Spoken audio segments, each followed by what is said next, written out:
លើកទី2ហើយអាធំនេះលើកទី1បងប្អូនឥឡូវវាស្ទុះធំលឿនណាបងប្អូនណាតែប៉ុណ្ណានៃខ្ពស់ឡើង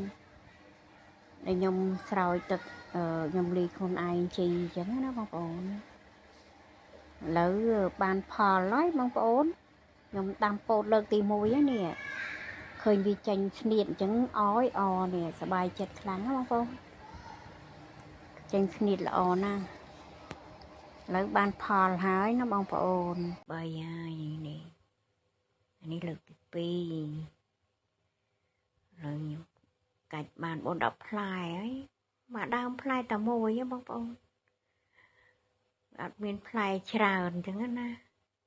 ផ្លែមួយក៏យកដែរស្នាដៃដាំខ្លួនឯងអញ្ចឹងណាតែផ្អែមល្អណាបងប្អូនស្ងោរទៅញ៉ាំឆ្ងាញ់ណាក្របវាធំហើយកមូត